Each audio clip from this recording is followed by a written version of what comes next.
Élève de terminale HGGSP, bonjour. Dans la vidéo qui suit, je te propose une introduction, avec quelques cadrages et une problématique. À toi de trouver le plan. Nous sommes dans le thème sur la connaissance, dans l'objet de travail conclusif, et nous sommes dans le jalon cyberdéfense entre coopération européenne et souveraineté nationale, le cas français. Le cyberespace est devenu le 5e champ de bataille, aux côtés de la terre, de la mer, de l'air et de l'espace, affirme le général de corps d'armée Aymeric Bonnemaison, commandant de la cyberdéfense sur le site du ministère des Armées.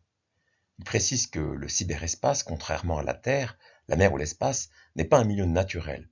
Au contraire, c'est un espace humain construit sur de la technologie et on ne peut pas y appliquer des schémas de pensée correspondant aux autres milieux.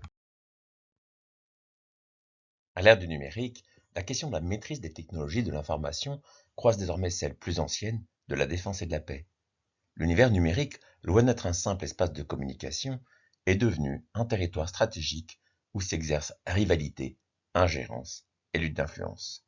Dans ce contexte, la cyberdéfense se définit, selon le ministère chargé de l'enseignement supérieur et de la recherche, comme l'ensemble des moyens techniques et juridiques humains et organisationnels mis en œuvre pour faire face aux attaques numériques pouvant affecter la sécurité nationale.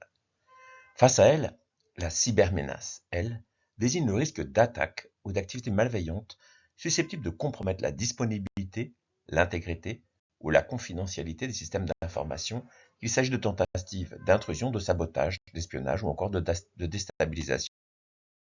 Depuis les années 1990, la multiplication des attaques informatiques a conduit à la structuration progressive d'une politique tant en France qu'à l'échelle européenne. Alors, examinons quelques jalons chronologiques majeurs de cette évolution. On peut commencer avec la Convention de Budapest de 2001, premier traité international sur la lutte contre la cybercriminalité. Le livre blanc sur la défense et la sécurité nationale de 2008 érige la protection des systèmes d'information en priorité stratégique pour la France.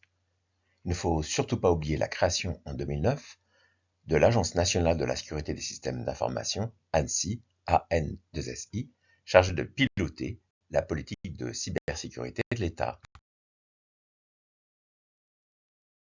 Alors aujourd'hui, l'éruption de l'intelligence artificielle, IA, vient bouleverser ce paysage en pleine mutation. L'IA représente à la fois une opportunité, grâce à ses capacités de détection et de réaction en temps réel, et un nouveau vecteur de menace. Automatisation des attaques, malware polymorphe, désinformation algorithmique ou offensive pilotée par une IA générative.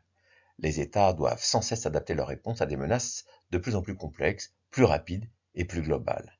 Dans ce contexte, la France doit concilier deux impératifs parfois contradictoires: préserver sa souveraineté numérique tout en renforçant la coopération européenne, seule capable de donner une réponse à la hauteur de la transversalité des menaces. Dès lors, comment la France tente-t-elle d'articuler les exigences de souveraineté nationale et l'impératif d'une coopération européenne dans sa politique de cyberdéfense?